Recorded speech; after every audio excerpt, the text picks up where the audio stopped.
What a wonder tiger! Whoa! Yeah! তো hey guys, good morning and welcome to new blog. তো আজকের ব্লগটা শুরু করতেছি দোকান থেকে। আর এখন বাজে হচ্ছে 10:30, কারণ আজকে হচ্ছে কোরবানির ঈদের দিন। এন্ড আজকে 12:30 শুধু গরু জবাই করা হইতেছে, ওই কারণে আজকে দোকানটা একটু দেরি করে খুলছি।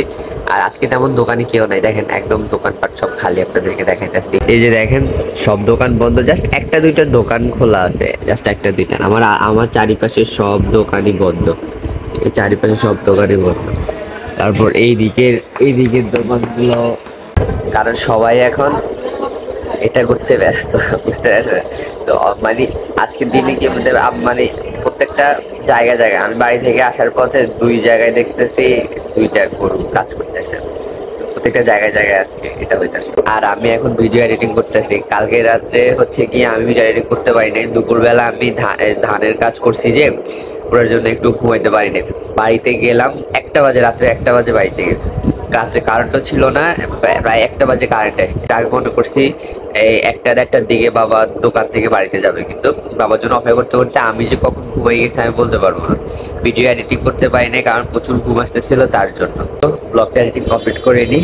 অ্যান্ড গাইস চলে আসছি বাড়িতে, বেজে গেছে 12:30। আজকে 12:30 বাজে চলে এসেছি।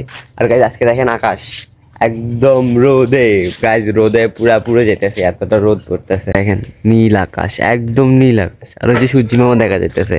আর আরেকটা ইয়ে কে জানেন, এটা হচ্ছে এই দ্বীপের নাম কি আরে তিশান? হ্যাঁ, বাংলাদেশ টয়লেট সার্ভিস। না এটা হচ্ছে বোকা, যা এটা বাংলাদেশ না, এটা আমাদের হতে হবে, আমাদের নোয়াখালী টয়লেট সার্ভিস। তিশান কি রে করেছে? লেবু শরবত। তিশান আজকে লেবু শরবত খাওয়াবে আমাদেরকে, ঠিক আছে?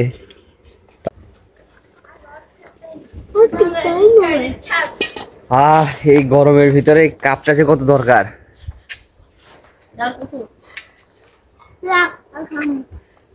তিশান কলজাটা ঠান্ডা করে লাগে তিশান, তোর অসংখ্য ধন্যবাদ রে।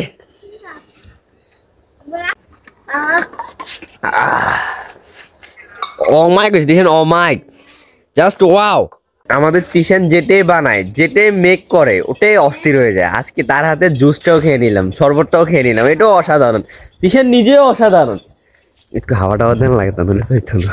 তো গাইস ব্লগটা এখনো দিতে পারিনি, কালকে ব্লগ সবেমাত্র আমি সেভে দিছি, কারণ কদিন থেকে আমার ডাটা নাই, ডাটা না থাকার কারণে দিতে পারতেছি না। ভিডিও এডিটিং করে সেভ করতে ডাটা লাগে, তো ওই ডাটাটা আমার কাছে আপাতত নাই। ওই কারণে বাড়িতে এসে ওয়াইফাই কানেক্ট করে সেভ দিছি, সেভ হওয়ার পরে দিতে পারবো। গাইস আমার না আজকে কোনো কাজ নাই, মানে দুপুরবেলা আসছি তো কোনো কাজ নেই, বাইরে প্রচুর রোদ, তাই একটা কাজ বের করে নিছি।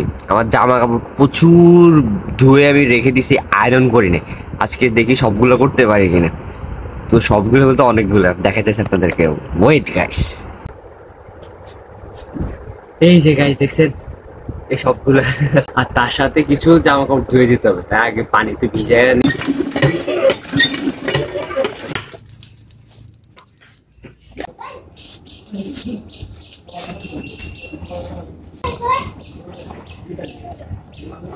তো গাইস জামা কাপড় ভিজানি দেওয়া কমপ্লিট।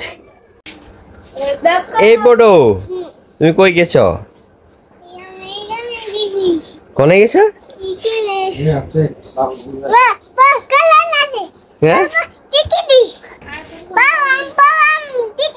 এখানে দেখা যায়, তোমাকে দেখা যায়?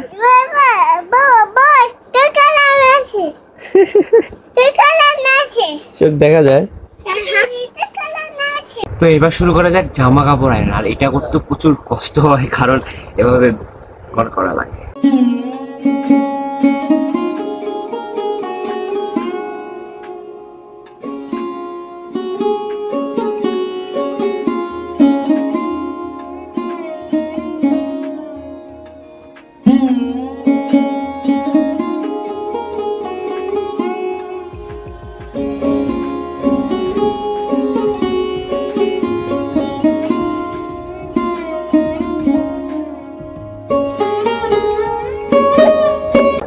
ফাইনালি শার্টগুলো সবগুলা আয়রন করা কমপ্লিট।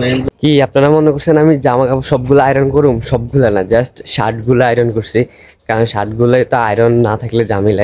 কোনো জায়গায় যাওয়ার আগে এগুলো আয়রন করা যায় না, তাই শুধু শার্টগুলো, আমার শার্ট টোটাল 5-6টার মতো আয়রন করছি। আর এখন যাইতেছি পুকুর ঘাটে এগুলো ধোয়ার জন্য, এগুলো ধুতে হবে। আর এই শার্টগুলো আয়রন করতে আমার 1 ঘন্টা লাগছে। 5টা শার্ট আয়রন করতে 1 ঘন্টা সময় খাইছে, 1 ঘন্টা। দাদা হাতের কাটা নিয়ে স্নান করতেছে কিভাবে দেখেন। হাত আজকে ভিজানো যাইতো না, বলে দিছি। এই যে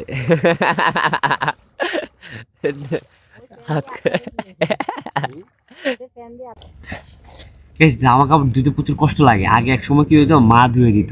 মানে আমি নর্মালি এই জামা কাপড়গুলো এভাবে রেখে দিতাম, আমি ধুয়ে দেবো বলতাম, আমি আর আসতাম না, তো পরে মায়ে ধুয়ে দিত।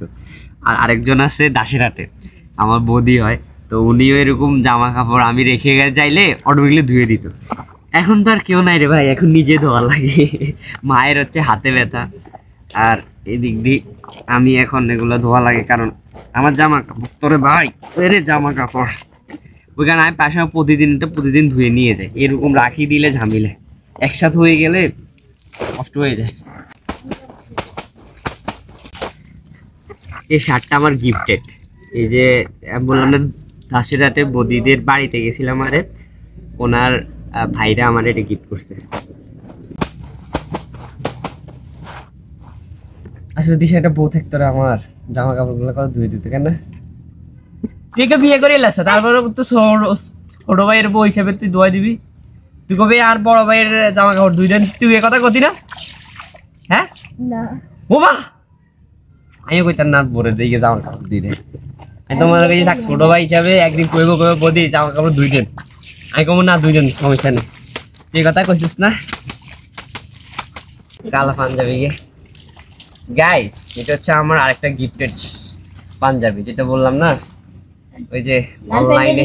হ্যাঁ, এটা অনলাইনে একজন আমাকে, আমার ফ্রেন্ড, খুব ক্লোজ ফ্রেন্ড আমাকে গিফট করছে। ও মেরে সোনা রে সোনা রে।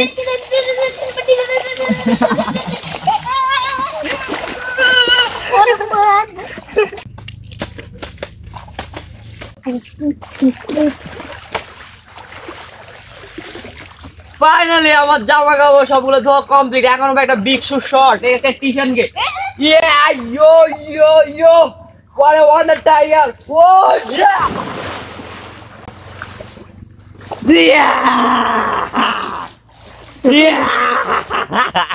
তো গাইস, জামা কাপড় আয়রন করা শেষ, জামা কাপড় ভাঁজ করে রাখা শেষ, জামা কাপড় ধোয়া শেষ, ধোয়া এসে মেলি দেওয়া শেষ, কিন্তু এখন লাগছে খিদা। আজকে দুপুরের খাওয়ার আইটেম হচ্ছে ভাত, চইবাজি, মাছে আর আলু দিয়ে ঝোল। আর গাইস, এখন চলে যেতেছি দোকানে। আর এই ব্লগটা থাকবে এই পর্যন্ত।